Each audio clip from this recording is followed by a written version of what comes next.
The elderly woman's trembling hands reached through the car window, her voice breaking against the howling wind. "Please, she's dying." In her arms, a child's limp body grew colder by the second, and the man behind the wheel was about to make a decision that would expose the most dangerous criminal empire his city had ever seen. Welcome to Stories by Jason. If you're settled in and ready for a good story, hit that subscribe button and tell me in the comments where you're watching from. I've got another exciting story coming your way tomorrow, and trust me, you don't want to miss it. Thank you so much for the love and support. You're truly appreciated, and I'm so grateful to have you here with me. Also, let me tell you something funny. Someone actually bet that I can't reach 1,000 subscribers before the end of this month, and honestly, I want to prove them wrong. So if you're watching this right now and you haven't subscribed yet, please hit that subscribe button and join the family. Reaching 1,000 subscribers is a very personal goal for me, and your support would mean the world to me. Thank you for believing in me and being part of this journey. And before you go, drop your name and location in the comments. I'd love to give you a special shout out in my next video introduction. The wind screamed through the streets of Riverside like a wounded animal, carrying sheets of snow so thick that the world beyond 3 feet vanished into white oblivion. It was 2:43 in the morning, and the temperature had plummeted to 7 degrees below zero. No one should have been outside. No one should have been standing in the middle of Polk Street with nothing but a thin coat and desperation. But Evelyn Cross was. Her arms ached with the weight of her granddaughter, 4-year-old Lily, whose small body burned with fever even as the blizzard tried to freeze them both solid. The child's breathing came in shallow, rattling gasps that terrified Evelyn more than the cold, more than the men who'd just thrown them out, more than the fact that she had nowhere to go and no one to call. "Stay with me, baby," Evelyn whispered, her voice cracking as she stumbled forward through knee-deep snow. "Stay with Grammy. Please, God, let her stay with me." 30 minutes ago, they'd been inside. 30 minutes ago, Lily had been tucked into her small bed, burning with fever but at least warm and sheltered. Then the door had exploded inward. 6 men in red jackets, the Crimson Wolves, everyone in the neighborhood knew them, everyone feared them, had stormed through her apartment like a natural disaster. The leader, a man with a scar running from his eye to his jaw, had shoved a paper in her face. "Vincent Cross owed us $47,000, he'd snarled. "You're Vincent's mother. The debt transfers." "Vincent died 3 years ago," Evelyn had pleaded, clutching Lily close. "I don't have any money. I'm on a fixed income. Please, my granddaughter is sick." "Not our problem." The scarred man had nodded to his crew. This property is seized. It's 2 in the morning. There's a blizzard." 2 men had grabbed her arms. Another had ripped Lily from her grip, making the child scream. They dragged them both down 3 flights of stairs and thrown them into the snow like garbage bags. The door had slammed. Locks had clicked.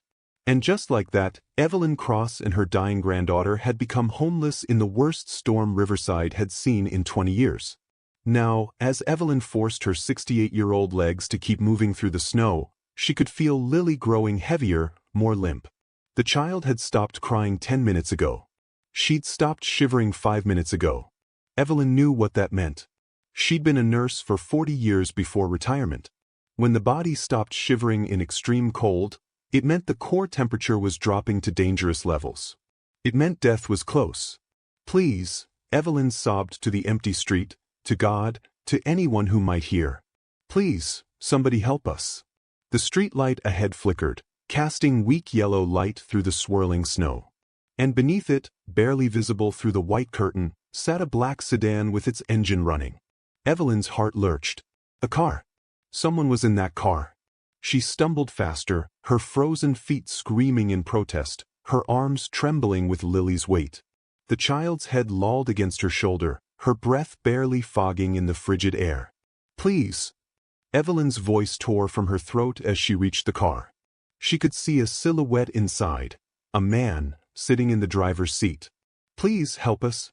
My granddaughter, she's dying." For one terrible moment, the man didn't move. The engine continued to idle. The windshield wipers swept snow aside in steady rhythm, and Evelyn felt her last shred of hope begin to crumble. Then the window rolled down.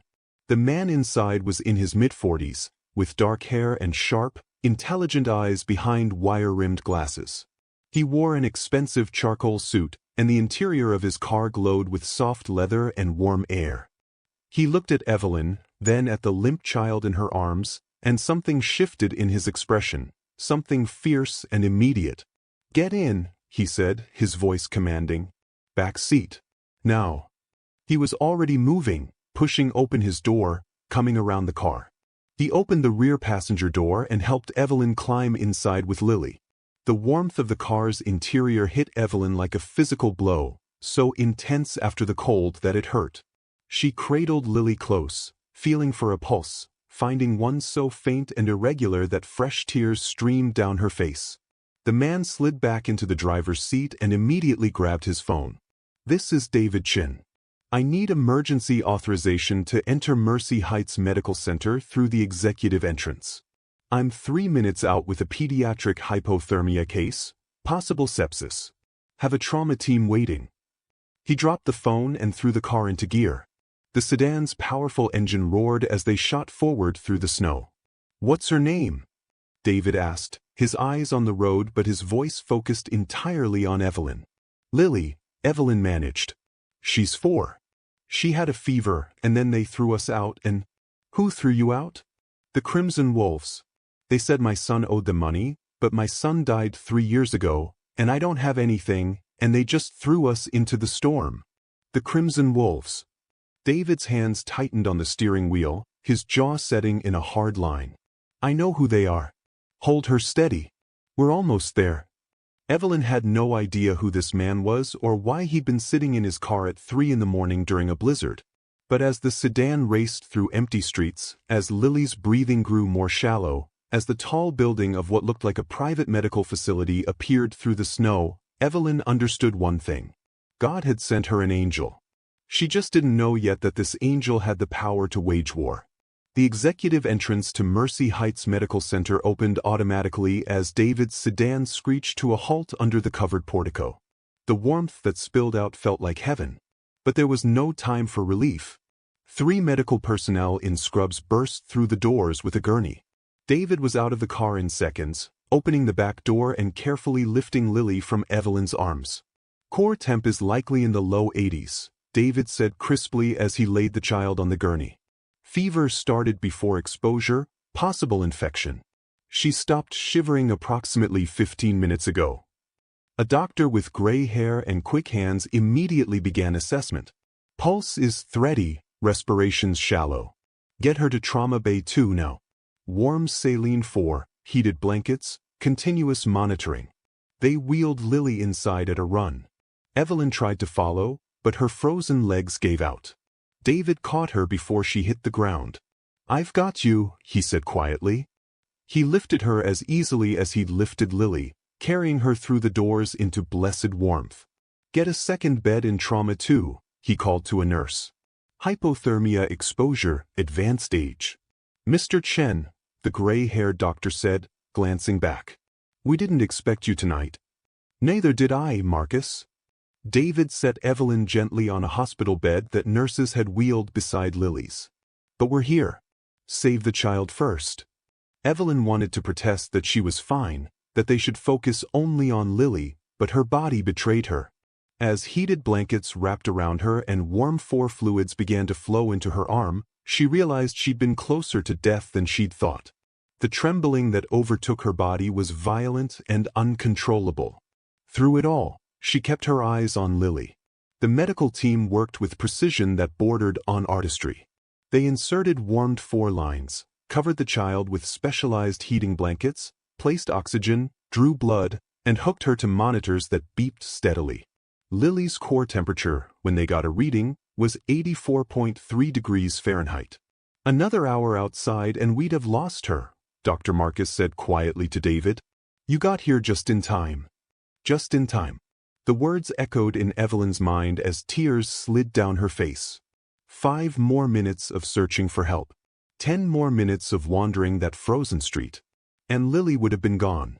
Over the next 2 hours, as dawn approached outside but remained hidden behind the still raging blizzard, the medical team fought for Lily's life with everything they had. They treated her hypothermia. They discovered a severe strep infection that had gone untreated, explaining the fever, and started aggressive antibiotics. They monitored her heart, which had been dangerously arrhythmic but gradually steadied. And slowly, degree by degree, Lily's core temperature climbed back toward normal. Evelyn, cleared by the doctors after her own treatment, sat in a chair beside Lily's bed, holding her granddaughter's small hand. The child was still unconscious, but her breathing had strengthened. Her color had improved. She was fighting her way back. "She's going to make it," Dr. Marcus told Evelyn with a tired smile. "Your granddaughter is a fighter."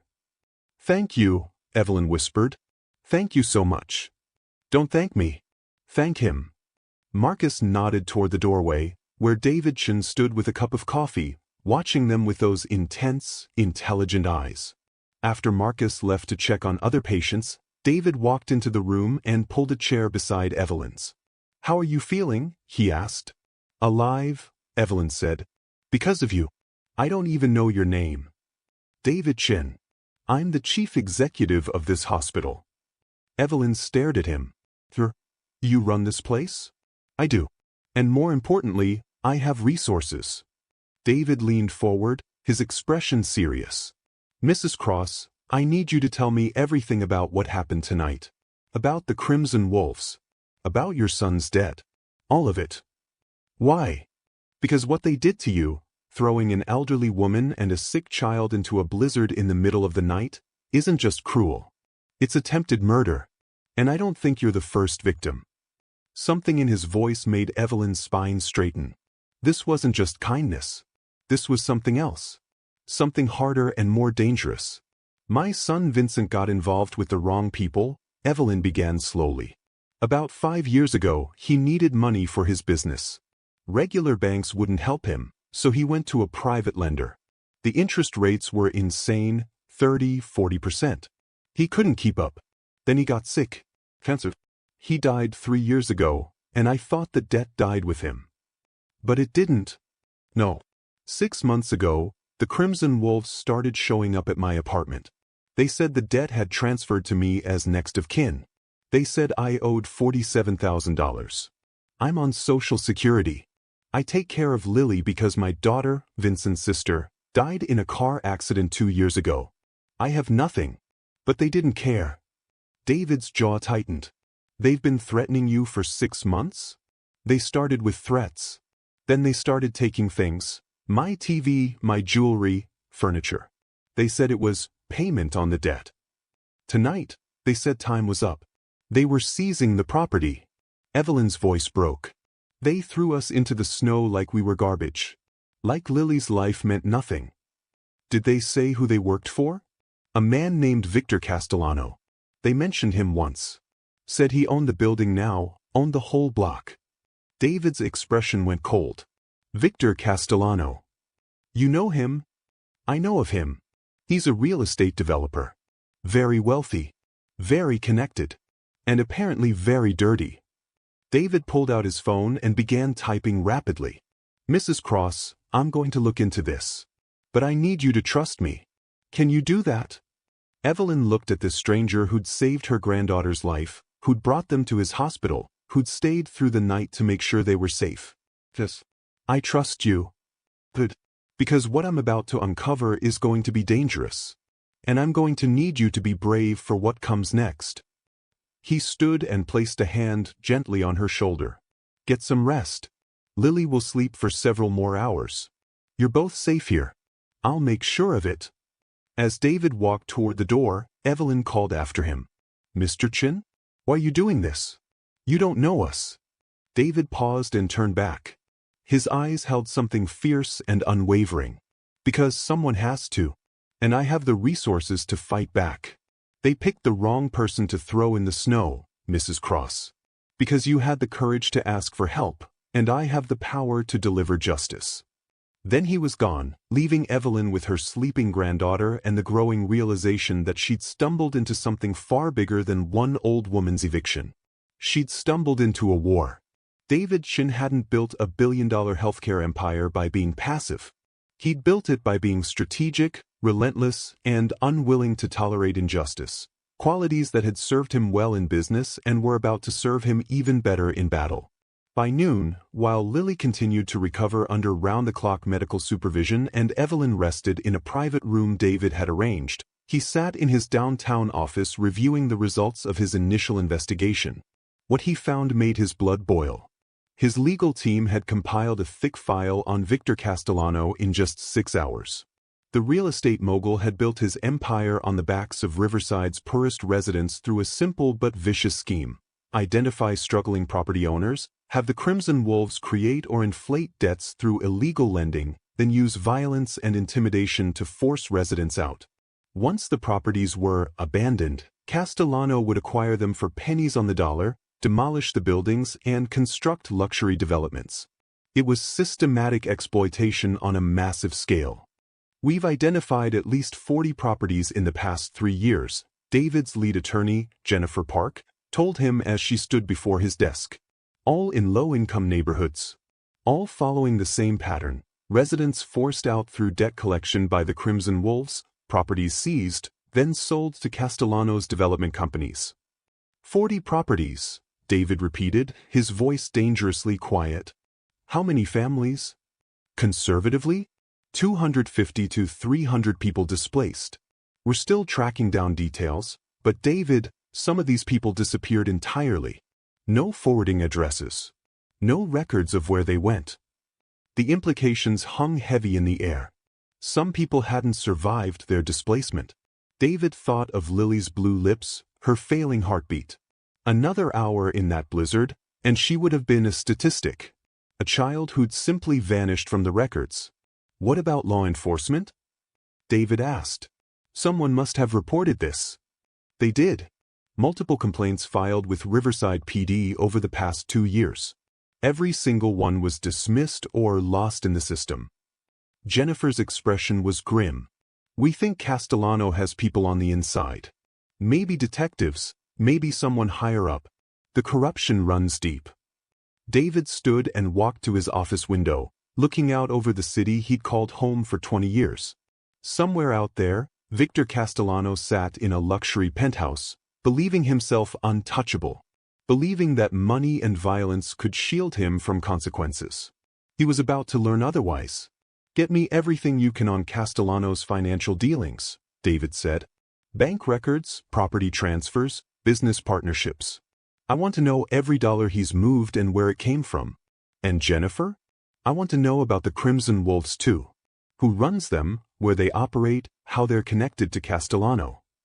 That's going to be dangerous digging, David.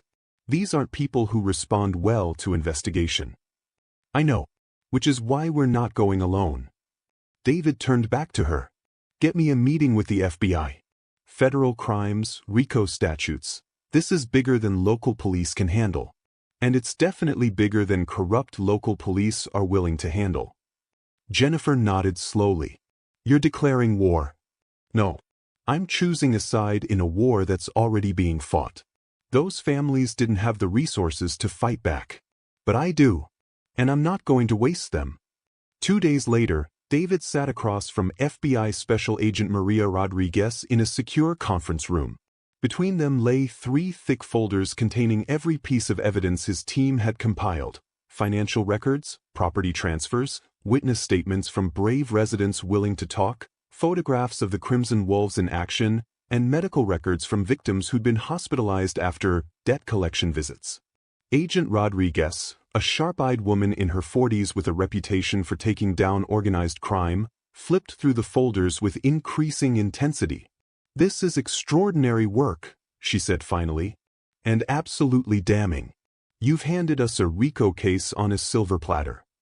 Can you prosecute? With this evidence? Absolutely. But we'll need witnesses willing to testify. People who'll go on record about what Castellano and the Crimson Wolves did to them. I have someone, David said. Evelyn Cross. She and her granddaughter were nearly killed in the eviction. She's willing to talk. One witness might not be enough. She won't be alone. David leaned forward.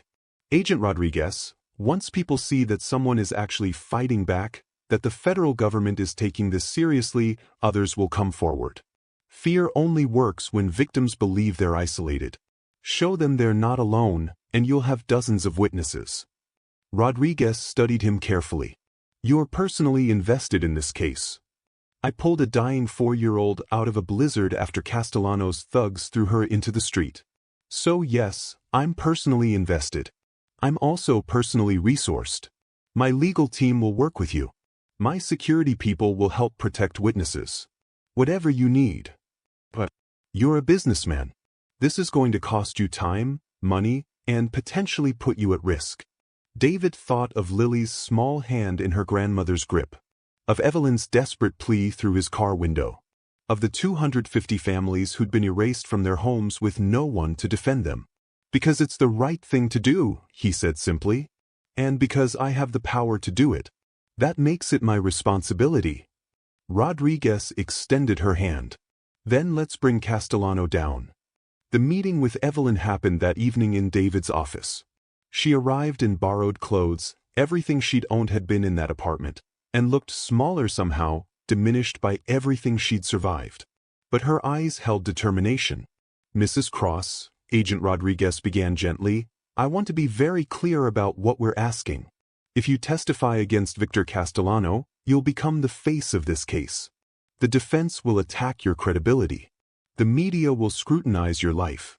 And there's a possibility, however small we try to make it, that Castellano's people will try to intimidate or harm you. Evelyn was quiet for a long moment. Then she spoke, her voice steady. They threw my granddaughter into a blizzard. They left her to die because of a debt I never owed, from a son I buried 3 years ago. If I stay silent, they'll do it to someone else. Someone else's grandchild will freeze. Someone else's family will be destroyed. She looked at David, then at Rodriguez. I'll testify. I'll tell everyone what they did. Because Lily survived, and that means I have the chance to fight back. I won't waste it. David felt something fierce and proud surge through his chest. This elderly woman who'd lost everything had found the courage to stand against an empire of violence. She was braver than Castellano would ever be. Then we fight, Rodriguez said. Together. Over the next 2 weeks, the investigation exploded. With Evelyn's testimony as the cornerstone, Agent Rodriguez's team began reaching out to other victims. And just as David had predicted, once people realized they weren't alone, they came forward. A single mother who'd been beaten by the Crimson Wolves and forced from her home. An elderly man whose wife had died of a heart attack during an eviction. A young couple who'd lost their small business when Castellano seized their building.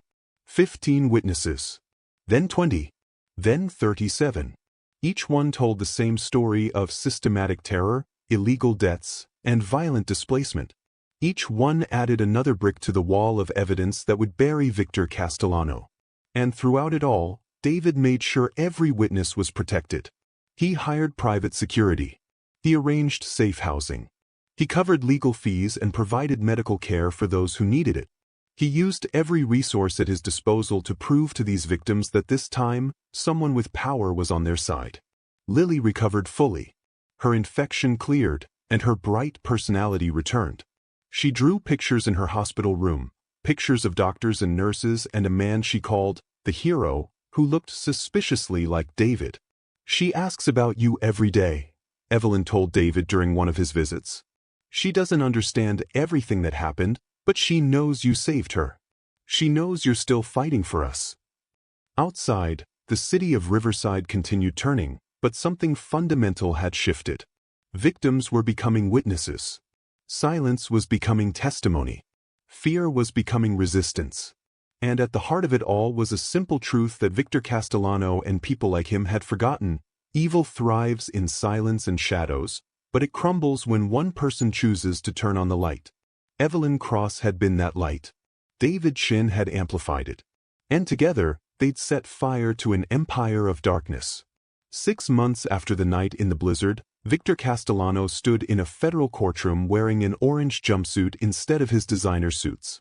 37 witnesses testified against him over 4 weeks. The evidence was overwhelming. The jury deliberated for less than 6 hours. Guilty on all counts. Castellano was sentenced to 32 years in federal prison without possibility of parole.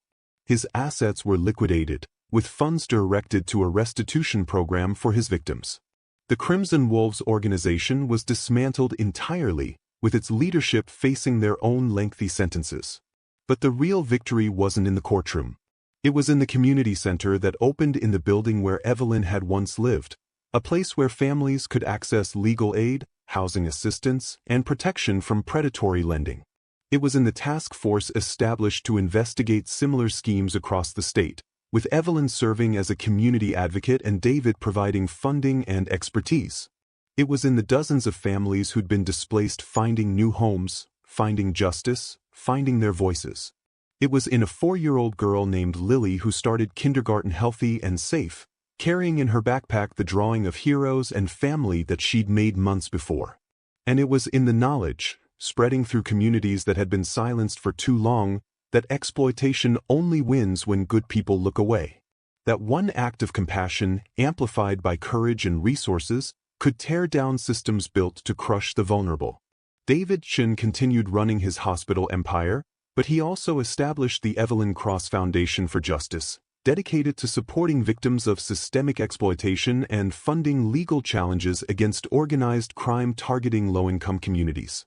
Evelyn Cross became a sought-after speaker and advocate, traveling to communities across the country to help other victims find their courage and their voices. Lily often accompanied her, a living reminder of what they were fighting for. On the anniversary of that night in the blizzard, David and Evelyn stood together at a memorial ceremony honoring those who hadn't survived similar displacement, the invisible victims whose deaths had been ignored or forgotten. They planted trees, one for each known victim, in a garden that would bloom every spring as testament to lives that mattered. Do you ever think about what would have happened if you'd driven past? Evelyn asked David as they watched Lily play among the newly planted saplings. Every day, David admitted. And every day, I'm grateful I stopped. Not because I saved you, though I'm grateful for that too, but because you taught me what real courage looks like. You lost everything and still chose to fight. That's heroism. You gave me the platform to fight, Evelyn countered. Resources matter. Power matters. You could have written a check and walked away. Instead, you declared war on an empire. That's heroism too. They smiled at each other, two unlikely warriors who discovered that justice wasn't abstract. It was personal, immediate, and worth every risk. Grammy, Mr. David. Lily called from across the garden. Come see the flowers. As they walked toward her, toward the future that their courage had made possible, the sun broke through the clouds overhead. The garden, planted in memory of the lost, would bloom for the living. And somewhere in Riverside and beyond, other victims were finding the strength to speak up, knowing that silence was no longer the only option. Because one cold night, one desperate plea, and one stranger's choice to stop had proven something powerful. That compassion ignites resistance. That courage dismantles tyranny. And that no one, no matter how powerless they feel, is ever truly alone as long as someone chooses not to look away. So let me ask you something. What would you have done if Evelyn had knocked on your car window that night? Would you have stopped? Would you have fought back against an entire criminal empire to protect a stranger and her granddaughter? This story isn't just about one grandmother and one billionaire. It's about every single one of us and the choices we make when we see injustice happening right in front of us. It's about recognizing that evil doesn't win because it's stronger. It wins because good people convince themselves that someone else will handle it, that it's not their problem, that they don't have the power to make a difference. But here's the truth. You do have power. Every single person watching this has power. The power to speak up. The power to refuse to look away. The power to stand with victims instead of staying silent while predators destroy lives. If this story made your blood boil, if you felt that rage when they threw Evelyn and Lily into the blizzard, if you felt that triumph when Castellano was finally arrested, then you understand what we're fighting for. You understand that justice isn't something that just happens. It's something we create by refusing to accept that exploitation is just the way things are. Here's what I need from you right now. Drop a like on this video if you believe that courage can change the world. Show me that you're not just watching, you're part of this movement for justice. Comment below with the words, "Justice served," if this story restored your faith that evil doesn't always win. Let's flood this comment section with proof that good people are watching, that we see what's happening, and that we refuse to stay silent.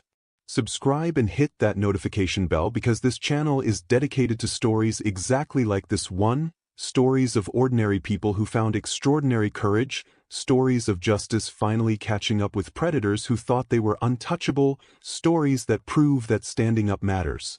And here's the thing, these stories aren't just entertainment. They're evidence. They're blueprints. They show us how to fight back, how systems of exploitation crumble when people refuse to be victims, how one act of compassion can ignite a revolution. Coming up next, I've got more stories that will shock you, inspire you, and remind you why we fight. These stories need to be told. These voices need to be heard. And you need to be part of this community that refuses to let injustice hide in the shadows. So here's your mission. After you like, comment, and subscribe, I want you to share this video with one person who needs to hear it. One person who's fighting their own battle.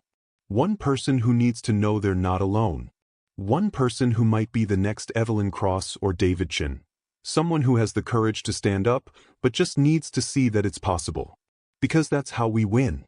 Not by waiting for heroes to save us, but by being the heroes. By recognizing that every one of us has the power to stop, to help, to fight back. The bad guys are counting on you to stay silent, to stay passive, to keep scrolling. Prove them wrong. Hit that like button. Drop "Justice served" in the comments. Subscribe for more stories that matter.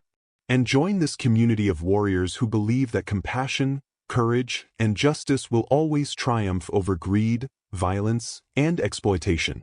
Because Evelyn and Lily survived. Because Castellano is behind bars. Because one stranger chose not to drive past a desperate plea in the snow. And because you, yes, you watching this right now, have the power to be that stranger for someone else. Don't look away. Don't stay silent. Don't let them win. This is our fight. And together, we're unstoppable.